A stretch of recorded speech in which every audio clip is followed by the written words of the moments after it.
Nuevamente, saludos a todos ustedes, amigos, hermanos de la iglesia. Estoy grabando este mensaje otra vez acá afuera, en medio de la naturaleza.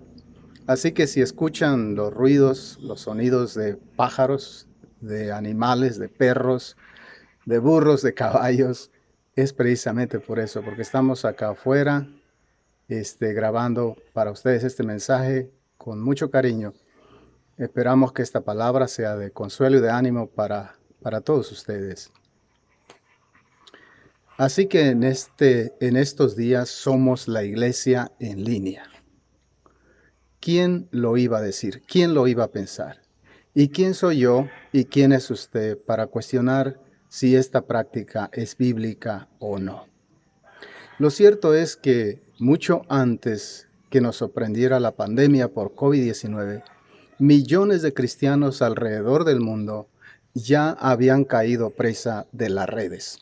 Sí, de las redes del Internet, del Facebook, del Instagram, del WhatsApp y del más que relevante Zoom en estos días. Así que la cuestión no es si esto es bíblico o no. La cuestión es, ¿sobrevivirá la iglesia en línea? ¿Y qué tan efectiva está siendo la iglesia en línea? ¿Qué tan efectivo es su ministerio? ¿Y por cuánto tiempo? ¿Por cuánto tiempo?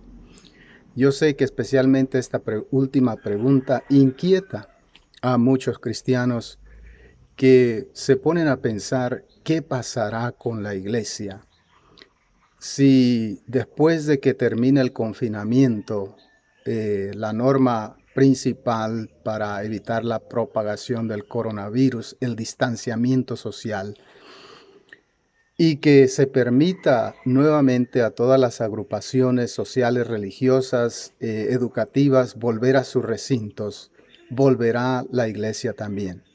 Sé que muchos hermanos, amigos, tienen esta inquietud en su corazón y a veces de una manera negativa y se desaniman.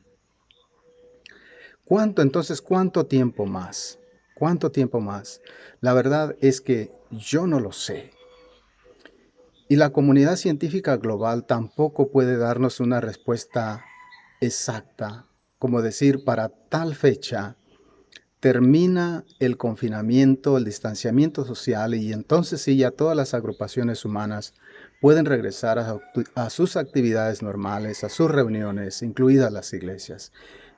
Tampoco la comunidad científica global nos puede dar una fecha exacta de cuándo esto va a terminar. Solamente Dios lo sabe. Pero déjeme decirle, lo que sí sé es que la iglesia de Dios sobrevivirá a esta pandemia. Se lo digo de nuevo, la iglesia de Dios sí sobrevivirá a esta pandemia. Y le quiero decir en qué baso esta convicción. La baso en una revelación divina y también en una promesa del fundador de la iglesia. Quiero remitirme al capítulo 16 del Evangelio de Mateo. Si usted tiene ahí su Biblia, eche mano de ella y ábrala ahí en el capítulo 16 del libro de Mateo, del Evangelio de Mateo. Específicamente quiero referirme a los versículos del 15 al 18, pero déjeme contarle un poco del contexto. Jesús se acerca con sus discípulos a la ciudad de Cesarea de Filipos, al norte del mar de Galilea. Y ahí en las inmediaciones de esta imponente ciudad, Jesús hace una pregunta a sus discípulos. Les dice, ¿quiénes dicen los hombres que es el Hijo del Hombre? Pues los discípulos respondieron y dijeron, pues algunos dicen que eres Juan el Bautista, otros dicen que eres Elías, otros piensan que eres Jeremías o alguno de los profetas. Jesús entonces acerca la pregunta a su grupo íntimo, a sus apóstoles, y se las plantea de nuevo. Les dice, ¿y ustedes quién dicen que soy yo? A lo que Pedro responde: tú eres el Cristo, el Hijo del Dios viviente. Tú eres el Cristo, el Hijo del Dios viviente. A lo que Jesús responde: bienaventurado eres Simón, hijo de Jonás, porque lo que has dicho no te lo ha revelado carne ni sangre, sino mi Padre que está en los cielos. Y yo también te digo que tú eres Pedro, y sobre esta roca edificaré mi iglesia, y las puertas del Hades no prevalecerán contra ella. Muy bien.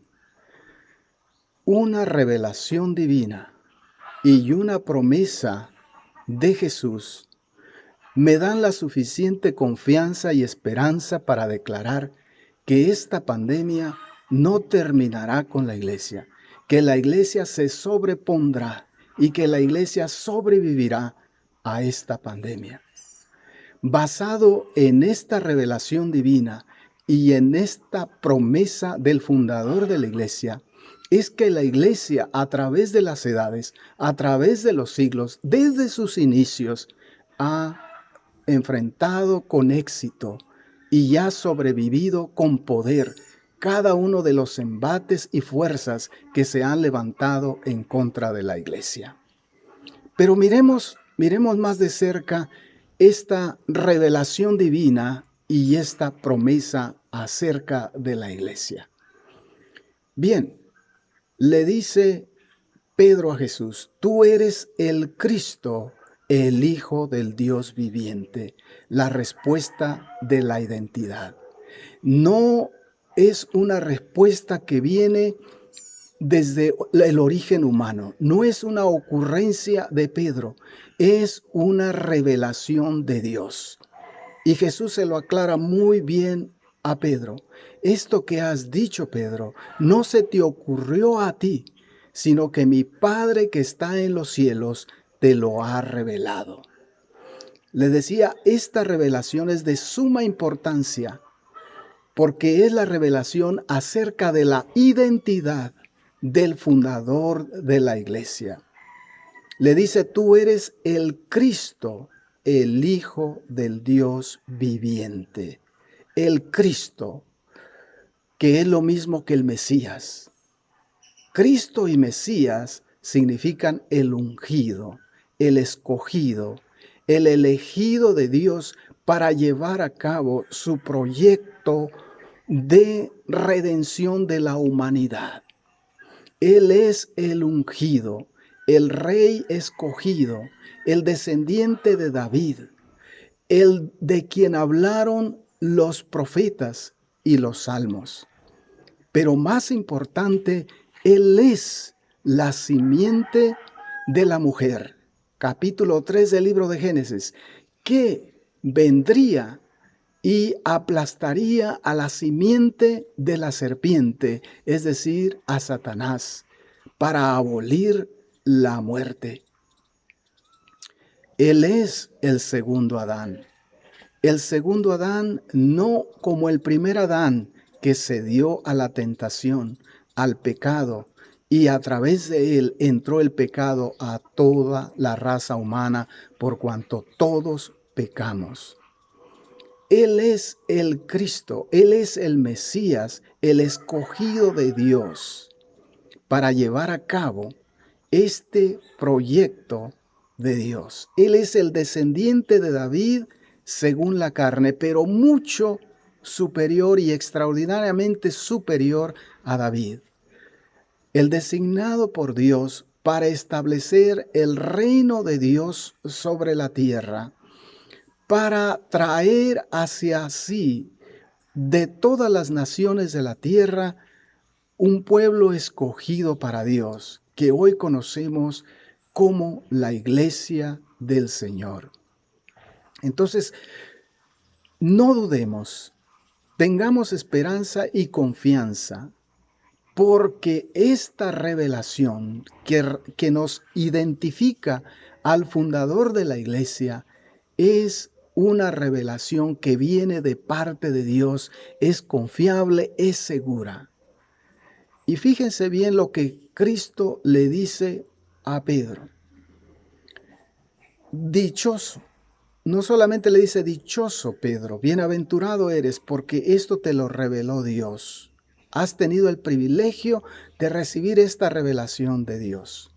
Pero también añade, y sobre esta roca, y aquí viene la promesa, y sobre esta roca edificaré mi iglesia, y las puertas del Hades no prevalecerán contra ella. Sobre esta roca, no sobre Pedro, sino sobre la declaración, sobre la revelación que Pedro ha recibido de que Jesucristo es el Cristo, el ungido, el escogido de Dios para llevar a cabo su proyecto de redención, de reunir a todos los pueblos en uno solo a través de Jesucristo, es decir, crear su iglesia. Sobre esta roca, es decir, sobre esta revelación, sobre la identidad de Jesús como el Mesías, el Cristo, el Hijo del Dios viviente, dice él mismo, yo edificaré mi iglesia y las puertas del Hades no prevalecerán contra ella. Esta roca no es Pedro, no es ningún ser humano, ningún poder, ninguna organización. La iglesia está fundamentada en la identidad de Jesucristo, la roca eterna e inamovible, en el escogido, elegido de Dios para llevar a cabo su proyecto redentor profetizado y anunciado por los profetas y los salmos, para cumplir su promesa de redimir, de traer de todas las naciones de la tierra su iglesia, formar su iglesia. Y la segunda parte de esta promesa, y las puertas del Hades no prevalecerán contra la iglesia. Las puertas del Hades no prevalecerán contra la iglesia. Es decir, Jesús está hablando de la muerte. Y describe aquí, nos pinta aquí la muerte como un reino, como la sede de un reino amurallado, que ha de ser tomado por asalto y que después estas puertas de la sede de este reino amurallado quedarán de par en par, no se volverán a cerrar. Jesús refiere aquí precisamente a la conquista que él habría de hacer desde la cruz, llevando, recogiendo sobre su carne el pecado de toda la humanidad y clavándolo en la cruz. Como dice Colosenses capítulo 3, versículo 14 y 15, dice que él tomó la deuda que nos era contraria. La deuda, los pecados, los tomó y los clavó en la cruz, triunfando sobre las potestades, sobre las huestes de maldad y exhibiéndolos públicamente en un desfile triunfal. O como dice también Hebreos capítulo 2, versículos 14 y 15. Por cuanto los humanos o los hijos participaron de carne y sangre, él también participó de lo mismo, es decir, participó de carne y sangre para destruir por medio de la muerte aquel que tenía el imperio de la muerte, esto es el diablo, y liberar así a todos aquellos que estaban sometidos a servidumbre durante toda su vida. En otras versiones, como en la Nueva Versión Internacional, cuando se refiere a las puertas del Hades, traduce como las puertas del reino de la muerte.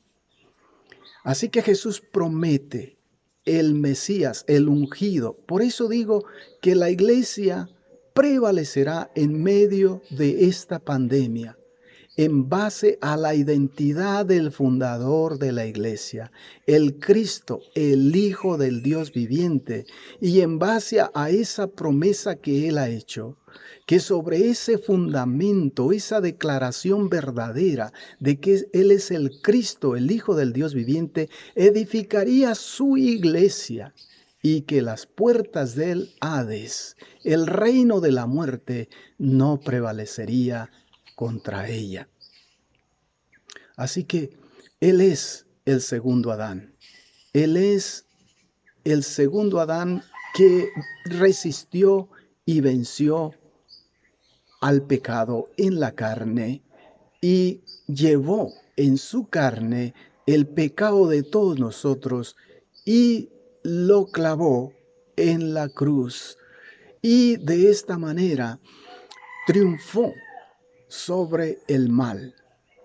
Cuando el Señor dice también, y las puertas del Hades no prevalecerán contra la iglesia, está proféticamente hablando de su propia resurrección, de que Él saldría victorioso de la tumba, porque Él ha vencido el pecado, Él ha vencido la muerte.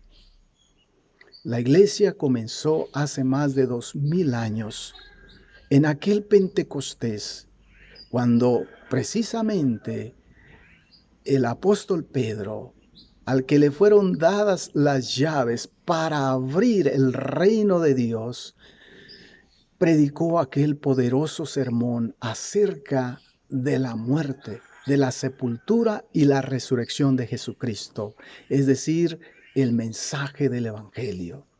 Y declaró, este Jesús a quien vosotros crucificasteis, Dios le ha hecho Señor y Cristo. Dios le ha hecho Señor y Cristo. Y desde entonces, desde el nacimiento de la iglesia ha enfrentado los embates de todo tipo de oposición en su contra. Y muchos de estos enemigos que la iglesia ha enfrentado desaparecieron. Primero, el judaísmo del tiempo de Jesús, con el templo y sus rituales. La primera oposición, el primer reto que tuvo la iglesia fue el levantamiento de aquella persecución que después fue liderada por el mismo Saulo de Tarso. Pero sabe, ese templo del cual fueron expulsados los cristianos, ya no existe. Muchos siglos hace que dejó de existir. Y ese judaísmo ritualista, legalista, tampoco existe ya. Ha dejado de existir, pero la iglesia avanzó. Y aquello que amenazaba con destruir a la iglesia, aquella atroz persecución, lo único que hizo fue fortalecer más a la iglesia. Dice el relato, y los que fueron esparcidos por causa de la persecución fueron por todas partes anunciando el reino de los cielos. El imperio del César atentó contra la iglesia. La espada del César contra la cruz de Jesús.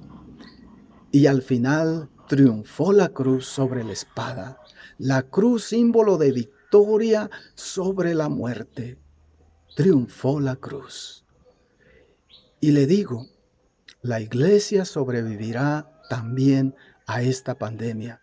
Esto también pasará, porque la iglesia está fundamentada en Jesucristo, el Hijo del Dios viviente, en el Salvador ungido, el Hijo del Dios viviente. Dice Hebreos capítulo 1, versículo 1 y 2.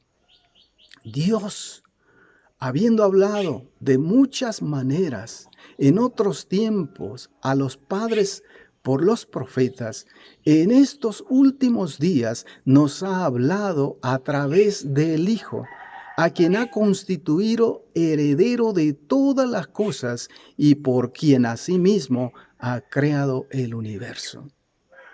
El Hijo del Dios viviente, Dios vive, y Jesucristo es su Hijo, el heredero de todo lo creado, del mundo visible y invisible, y Jesús continúa liderando ese reino espiritual de vida.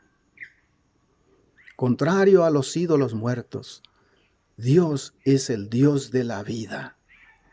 Y la iglesia continuará teniendo vida porque está fundamentada en el Mesías, en el ungido, en el Hijo del Dios viviente.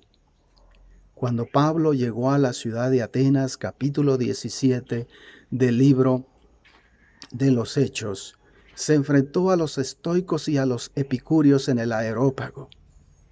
Y allí les predicó sobre el Evangelio de Cristo. Mientras caminaba hacia el Areópago, miraba aquella gran cantidad de ídolos, de dioses hechos de mármol, de metal.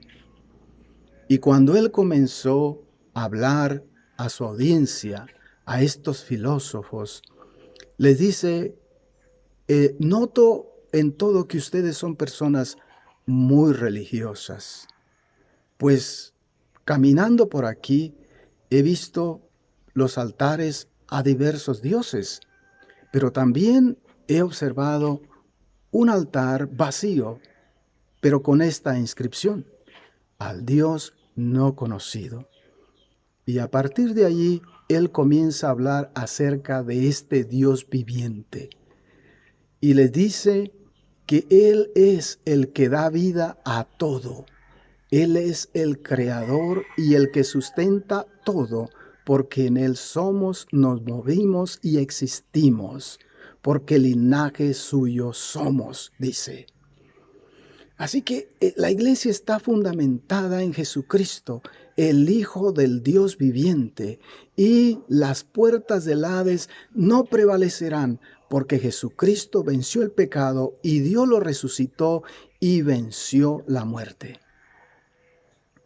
Es tiempo de que en estos días de incertidumbre y de duda acerca de qué pasará con la iglesia en línea, si habrá de sobrevivir la iglesia, si habremos de continuar, y que a veces trae un tanto de desánimo y la inquietud de si una vez que todo esto termine acerca del confinamiento, la iglesia volverá a congregarse como antes, los hermanos volverán a reunirse en el templo. Yo quiero invitarle a que usted renueve su confesión de fe en el Hijo de Dios. Sí, que usted vuelva y renueve su confesión de fe en el Hijo del Dios viviente. Y yo quiero invitarle en este momento a que juntos hagamos nuevamente esta confesión de fe en nuestro Señor a manera de una oración a nuestro Dios, a nuestro Señor Jesucristo. Así como Pedro lo declaró a través de esa revelación que recibió de Dios, yo le pido a usted que en este momento también se una conmigo a declarar, a renovar nuestra esperanza y nuestra confianza en el Cristo, en el Hijo del Dios viviente, esa roca sobre la cual está fundamentada la iglesia, y que por lo tanto las puertas del Hades, cualquier tragedia, cualquier circunstancia en la historia como esta pandemia, no terminarán con nosotros, porque usted y yo y la suma de esos millones de cristianos alrededor del mundo constituimos esa iglesia, la iglesia del Hijo de Dios, de Jesucristo, la roca. Así que hagamos nuevamente esta declaración. Jesucristo, yo sé que tú eres el Hijo del Dios viviente. Creo en esa revelación del Padre. Creo que tú eres el ungido, el escogido de Dios para redimir a la humanidad. creo que en la cruz, sobre tu cuerpo, tú llevaste mi pecado y el pecado de toda la humanidad y lo has clavado en la cruz y que has triunfado sobre Satanás y sus demonios y que los has exhibido públicamente y los has humillado, los has exhibido en tu desfile triunfal. Yo creo que tú eres el Hijo de Dios, que tú moriste y que resucitaste, y que porque tú resucitaste, yo vivo y viviré eternamente. Y finalmente, quiero recordarle las palabras del apóstol San Pablo a los Corintios. Si vivimos, para el Señor vivimos, y si morimos, para el Señor morimos. Ya sea que vivamos o muramos, del Señor somos. Las puertas del Hades no prevalecerán contra usted mientras su vida esté fundamentada en Jesucristo, el Hijo del Dios viviente. Que Dios le bendiga.